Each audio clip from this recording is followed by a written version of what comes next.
En fait, ma première vraie, j'étais en BTS et j'étais encore en internat. Enfin, vraiment, c'était. Et la personne, du coup, elle m'a trompé avec l'un des pions, enfin l'un des surveillants de la fac. Ah ouais. Et bah, du coup, en fait, ça fait vraiment choc parce que, enfin, dans ma situation, je me retrouvais avec, en plus, enfin vraiment, j'étais en internat et j'étais avec lui, avec mon ex du coup, et je me retrouvais avec le pion qui allait à chaque fois, enfin, qui faisait des rondes, etc. Donc, qu'est-ce que vous pensez du polyamour? C'est-à-dire que si par exemple vous êtes en couple avec un mec, avec une meuf, est-ce que vous êtes d'accord pour le fait que il ou elle gère à côté avec d'autres mecs? C'est-à-dire que vous êtes conscient, vous savez, et puis voilà. Qu'est-ce que vous pensez? Bah alors du coup, moi, on va dire que c'est pas forcément ce que je voudrais avoir dans une relation. Mhm. Après, je me dis si je suis avec une personne et il y a une chose qui va pas, par exemple sexuellement, bah si j'aime vraiment la personne, il est possible qu'à un moment, quand tu as vraiment confiance, bah si vraiment la personne, t'en parles beaucoup avec la personne, ça puisse se passer comme ça. Enfin, qu'il puisse y avoir une forme de polyamour, mais dans un respect vraiment, par exemple, pour éviter les maladies, éviter plein de choses. Mais j'avoue que c'est pas forcément ce que j'aimerais de base. Genre, D'accord. vraiment. Toi, tu es contre. C'est-à-dire que tu Je, ne je, voudrais pas ça en fait. je suis pas contre, mais on va dire que Toi, c'est pas, personnellement, c'est tu pas veux dire? forcément c'est pas ce que je voudrais. Mais après, s'il y en a d'autres qui le font, bah en vrai, c'est pas, je m'en fous. Quoi. D'accord. Et toi?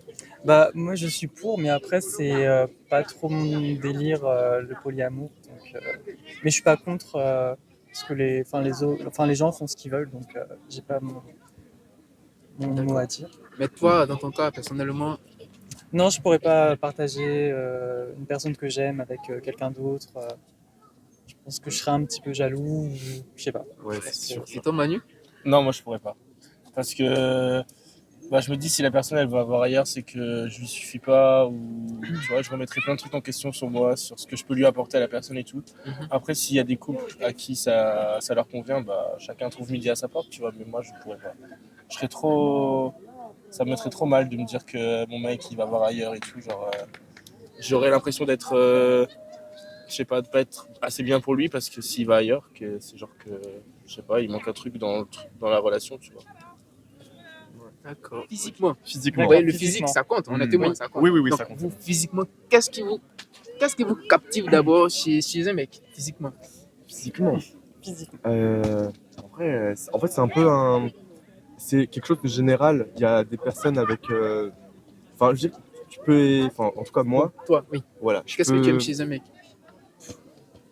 euh, je dirais que les yeux c'est important. Ouais. Les Les yeux. yeux c'est vraiment très très important, mais le regard général. Et après, bon, tu parlais de physique. Ça va un peu avec la personnalité, parce qu'une personne elle va te regarder différemment, Mhm. et il y a certaines personnes elles vont regarder d'une façon, ça va plus te plaire qu'une autre, par exemple. Enfin, je sais vraiment que le regard c'est important, que ce soit sourcils, yeux, tout ça, c'est important, je dirais. D'accord. Et la taille, la corpulence, bon, vous Ah, pouvez tout dire, hein? bah après, je- moi je peux aimer tout, mais disons que bon, il y a un idéal, on va dire, et c'est un grand, c'est sûr, c'est grand, c'est bien, et puis si c'est athlétique, c'est bien. Après, Athlétique. après c'est, voilà, Ok. ça veut rien dire. Et toi? Pour ma part, je pense que c'est le visage le plus important. Et puis après, j'ai pas forcément de critères type parce que c'est un peu au feeling avec la personne, si la personne me plaît ou pas. Donc oui, le visage après dans l'idéal plus grand que moi et, et dans l'idéal aussi typé. Ok. Et toi, Manu? Moi, c'est pareil, j'ai pas vraiment de, j'ai pas vraiment de style. Ça se fait genre au feeling et tout, mais je dirais ouais quelqu'un plus petit que moi, euh, un peu la même taille que moi, pas trop petit, pas trop grand non plus. Mhm. Et je pense que ce que je regarde en premier, ouais, c'est le regard, parce que pour moi le regard, ça veut tout dire. Genre je sais pas, tout passe par le regard, tu vois. Regard et aussi son apparence, genre enfin, s'il s'apprête bien, tu vois, c'est un truc comme ça.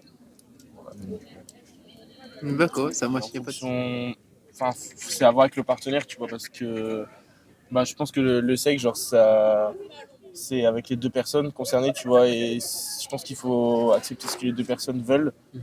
tu vois, et je me dis qu'en vrai, genre, j'ai pas de critères sur l'endurance, genre, ça peut être très bien et durer 5 minutes, comme très bien et durer 2 heures, tu vois, genre, Enfin, moi, en tout cas, Toi, je le m'en fous. timing importe. Ouais, je m'en fous. Genre, tant que les deux prennent du plaisir dans l'acte, je me dis c'est ce qui est le plus important. D'accord, pas de souci. Et moi, bah, en fait, je dirais que je préfère limite quand c'est pas trop long. Parce que ça dépend, alors, ça dépend quel rapport sexuel tu as avec la personne, mais je veux dire, que ça soit très long, parfois, c'est un peu. Après, ça dépend. On va dire ça dépend du degré d'excitation, ça dépend de la situation et tout, mais. Et puis après, le sexe gay, genre, c'est vrai que c'est pas comme les rapports hétéros, tu vois. Genre, par l'arrière, c'est plus mal, ça fait plus mal, tu vois. Non, mais tu vois ce que je veux dire, c'est pas pareil. Genre, c'est pas comme un vagin où on peut rester, je sais pas combien de temps, mais tu vois ce que je veux dire. Ça dépend des gens dans tous les Oui, cas, ça dépend mais, des gens aussi. mais ouais. D'accord. Ça- Ok. Alors, est-ce que vous voudriez nous raconter peut-être une pire déception amoureuse que vous avez vécue ou que vous avez causé à quelqu'un? Brennan. Raconter. Bah, moi, par exemple, je gère pas très bien les déceptions amoureuses. C'est pour ça que je prends beaucoup de temps avant de me mettre avec une personne et on va dire que. Enfin, j'attends beaucoup entre une déception amoureuse et une autre relation. Je sais que la dernière, par exemple, elle était très compliquée. J'étais en études, du coup, pendant un semestre, j'ai vraiment presque abandonné. Enfin, après, je sais qu'on est tous différents là-dessus, mais moi, je suis vraiment très, très impacté par les déceptions amoureuses, pour plein de raisons. Et je sais que j'ai l'impression d'être une personne différente. Ouais. Donc, d'être un peu fou, c'est vraiment pas quelque chose de. C'est pas un bon moment. C'est pour ça, je pense qu'il faut attendre, se reconstruire, et à chaque fois, ça va aller mieux. Donc, si un jour il y en a une autre, je pense qu'elle sera mieux. Ok. Donc, ça, c'est un conseil que tu as donné. C'est bien. Et est-ce que tu as déjà vécu une déception amoureuse? Oui, mais du coup, oui. Tu voudrais bien nous la partager? Comment ça s'est passé, par exemple? En fait, ma première vraie, j'étais en BTS et j'étais encore en internat. Enfin, vraiment, c'était.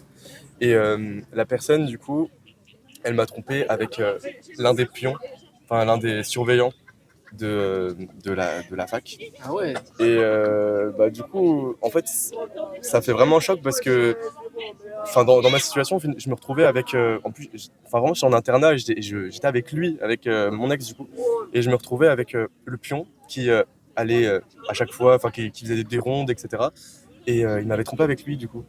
Et j'avoue que c'était vraiment très très compliqué. Encore une fois, études avec rupture, ça allait pas du tout.